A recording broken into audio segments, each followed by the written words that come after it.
After studying this module, you shall be able to know about the features of forgery, learn about the examination of forged document, and you will identify the characteristics of genuine or forged documents. Introduction to forgery.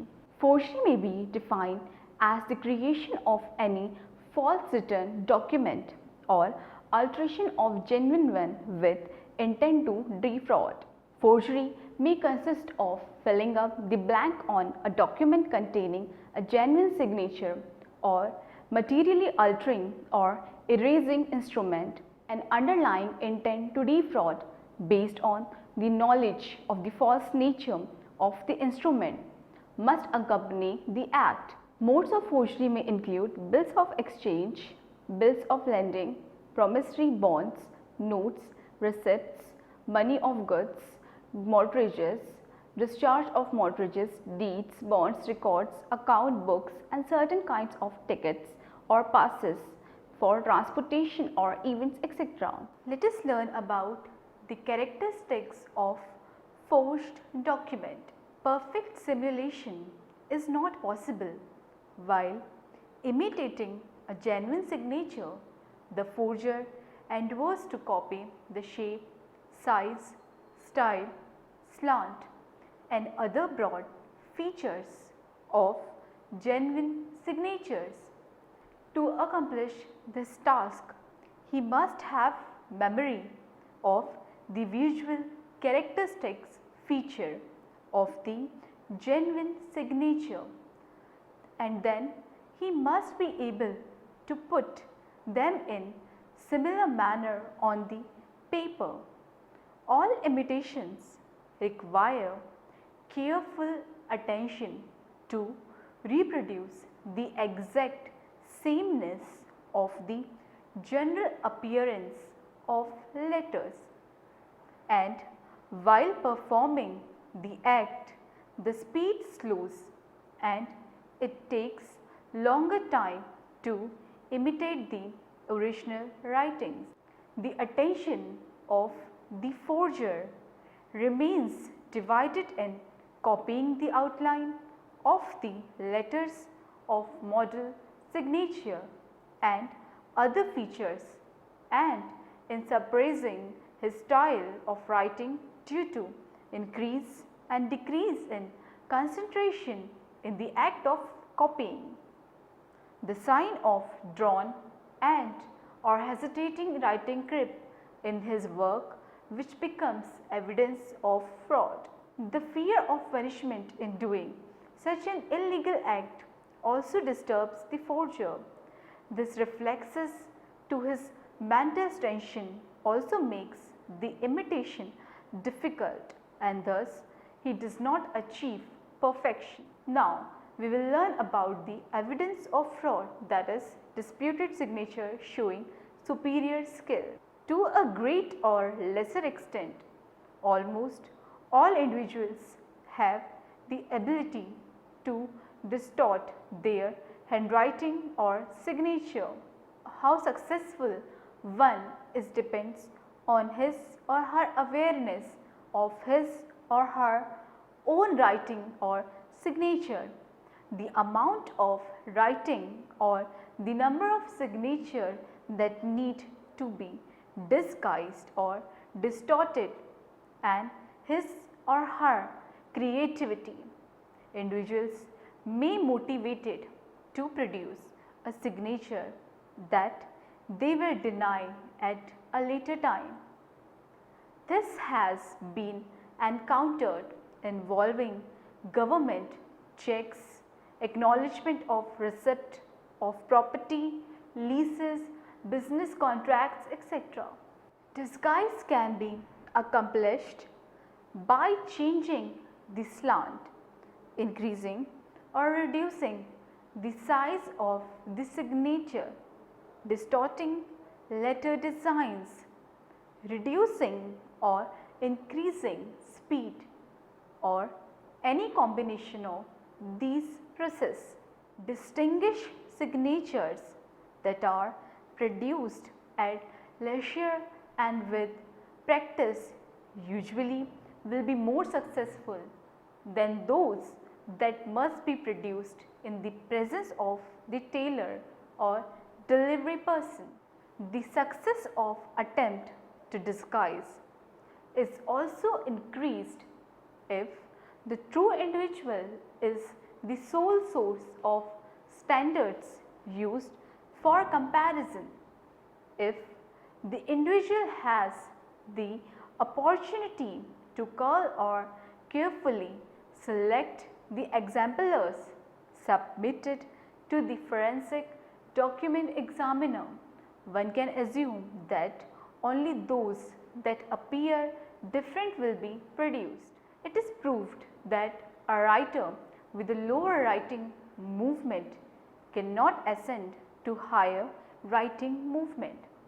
That is, writer who is able to write with finger movement cannot write with hand or forearm movement unless he improves his writing skill with passage of time. In copied forgeries, it sometimes happens that the forged signatures or writing shows better writing skills and penmanship than the genuine signature or writing. The reason being that when the forger has better writing skill than that of the person whose signature is to be forged, he may write letters in a skilled manner without thinking that such a skill is beyond the capability of the author of genuine signature. If the disputed signature displays better penmanship than the genuine normal signature, it conclusively establishes that the disputed signature is a downright forgery. The skill and ability of imitating another person's signature by freehand process greatly differs from person to person.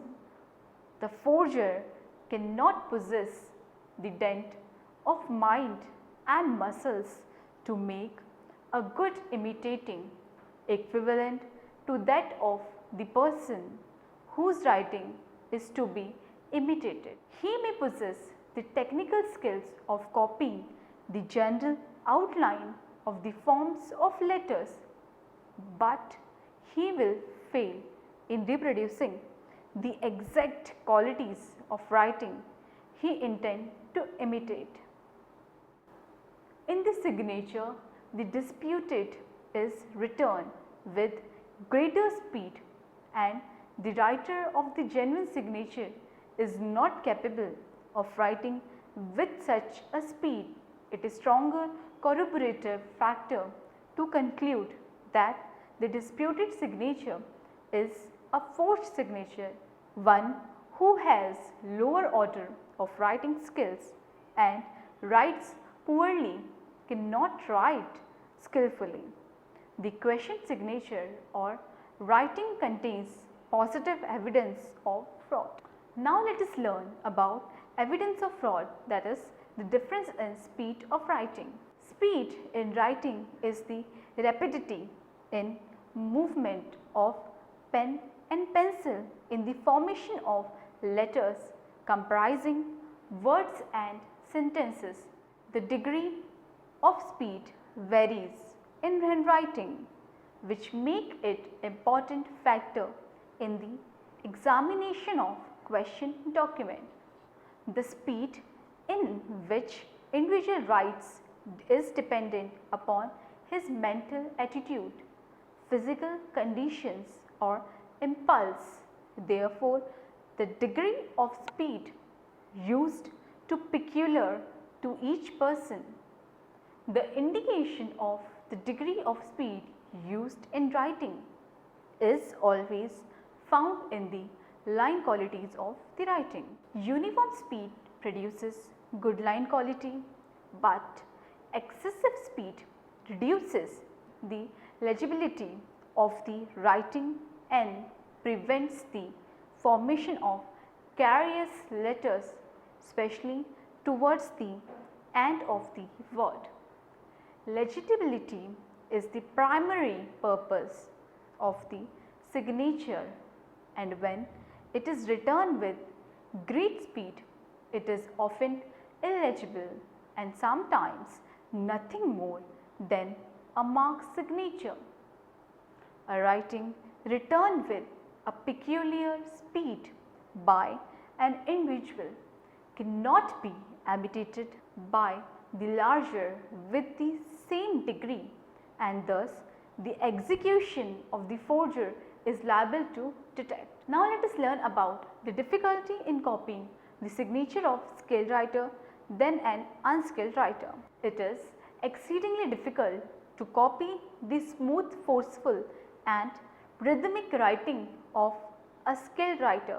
Such writing portrays faster writing speed and skillful formation of letters, and copying of such rhythmic strokes of letters is bound to result in a defective line quality and other conspicuous and inconspicuous dissimilarities.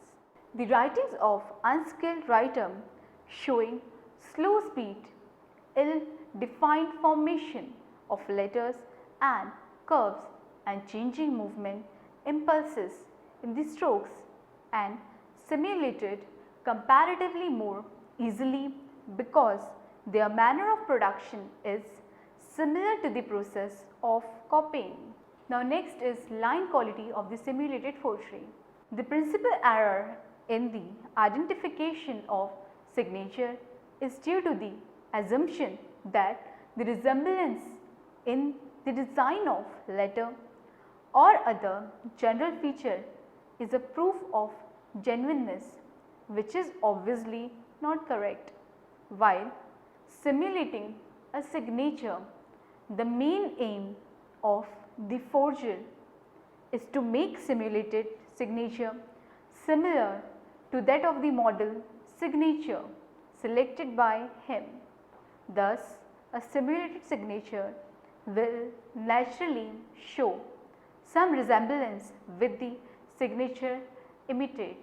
The line quality of simulated forgery is bound to be defective because it is not possible to follow the outline of letters of a signature of another individual with free movement and at same speed. While examining the line quality, the examiner should be competent enough to properly determine and interpret the causes of the line quality defects. Sometimes the genuine writing may also show some line quality defects, but those defects can be easily differentiated from the line quality defects of forgery made to hide them. Whereas in case of forgeries, the forger always tries to conceal those defects, though he may or may not be able to do so. Sometimes the ballpoint pen writing show excess of inking or bulbs of ink at the start or turning points of the stroke, or sometimes hiatus or breaks may appear due to improper functioning of the ball pen. Such defects are sometimes referred to as retouching and suspicious pen lifts, and it is claimed that these defects are line quality defects of forgery. The examiner should be able to differentiate such defects from the actual line quality defects of forged writing or signatures. Now let us learn about the tremors in simulated forgery. When an attempt is made to simulate the signature or writing showing tremors of old age, illness or illiteracy, generally the forger is not able to reproduce such tremors in the forgery. To copy or imitate natural tremor is not an easy task because a forger cannot acquire and match muscular weakness resulting from causes in an artificial manner. Tremors in forgery being unnatural does not show uniformity, that some of the strokes are too strong and fluent, whereas some other shows hesitation and wrongly placed tremors. Sometimes the forged signature perpetrating to be returned by an old person show even minute retouching or overwriting. Now let us learn about the examination of traced forgery. The science of handwriting comparison is a demonstrative science. If traced forgery is demonstrated in a proper manner, then there may not be any need to corroborate the finding and explain the facts, and if the examiner is unable to demonstrate the observation in a convincing manner, then the same may not be proved even with the help of other corroborative evidences. There are several methods of demonstrating traced forgery. First is direct superimposition of forged signature and the model signature by transmitted light, making photographic dispositive of forged signatures, that is transparencies, and model signature on a film on the same scale. Third, placing signature under glass or celluloid sheet bearing ruled square and then photograph them on the same scale. Fourth, superimposing negative of traced and model signature in the enlarger and making an enlargement. Fifth, actual measurement of different strokes of original signature and illustrating their identity in measurements. Now let us learn these in detail. First is direct superimposition of original signature. The superimposition of traced and model signature by transmitted light is an easy and useful method for demonstrating overlapping strokes, and even a layman can easily understand and can make observations on this point. This method is the first step examination for detection of traced forgery. Second is making transparencies. This is another simple method of demonstrating the coinciding strokes in forged and model signature. The transparencies of the traced signature and the model signature are prepared by photographing them with depositive film on the same scale, and the depositives so formed are superimposed to show coinciding strokes. Next is placing signature under ruled square. This method of demonstrating suspicious similarities in the traced and model signature is considered to be most effective method. The signature are placed under a glass, celluloid or may be under transparent sheet bearing ruled square and they are photographed on the same scale. This method has basic advantage over the other methods that the suspicious line quality defect such as pen lifts, suspicious hesitations, retouching etc. can be observed and illustrated on enlarged photographs, and the identity in size and proportions of the corresponding strokes and divergence can be seen clearly. Next is making composite photographs by superimposing negatives in the enlarger. In this method, the traced and model signature is photographed on the same scale and the negatives are superimposed in the enlarger to make composite prints. This type of demonstrating traced forgery has not gained much popularity because in the composite photograph the divergence in the strokes tend to be more prominent, whereas the superimposing strokes appear as single stroke.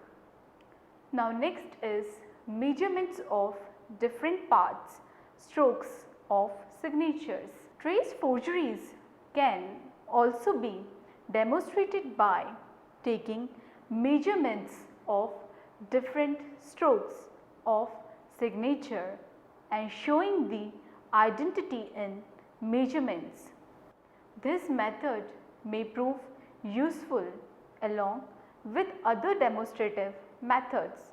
However, taking measurements of different strokes of signature in the court is a difficult task and the court may not be convinced by such measurements. Now let us learn about the line quality of traced forgery.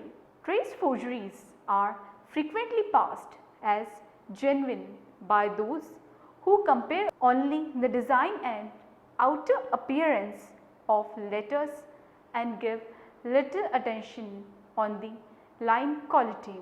The most important and common symptom of traced forgery is defective line quality, that is indicating the manner in which the pen was moved, stopped, lifted and writing retraced and retouched, etc.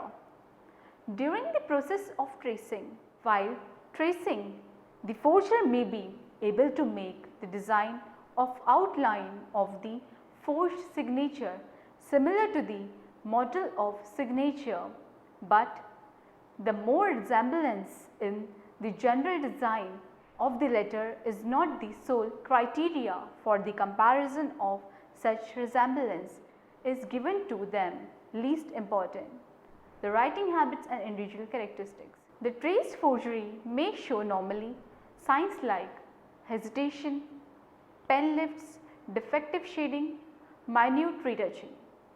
The signature and writing which are written in faster speed with rhythm and fluency in strokes are most difficult to forge by the process of tracing.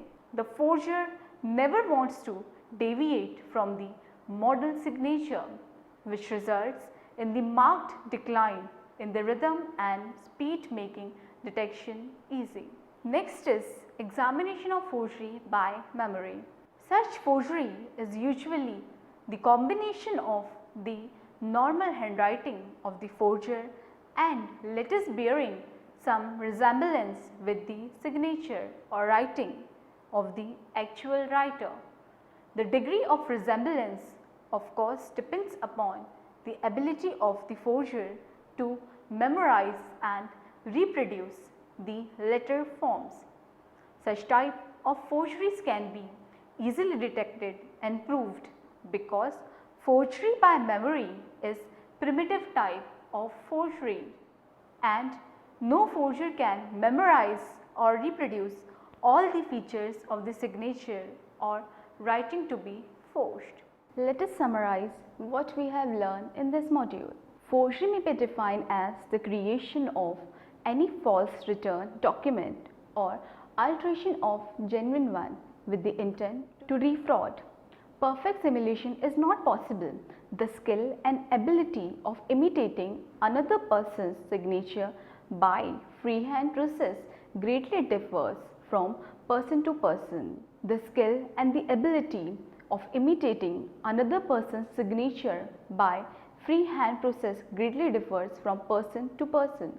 The line quality of simulated forger is bound to be defective because it is not possible to follow the outline of a letter of a signature of another individual with free movement and at the same speed. Tremor in a forgery being unnatural do not show uniformity, that some of the strokes are too strong whereas some others show hesitations and wrongly placed tremors. The science of handwriting comparison is a demonstrative science. Straight forgery normally shows hesitation, pen lips, defective shading and minute retouching.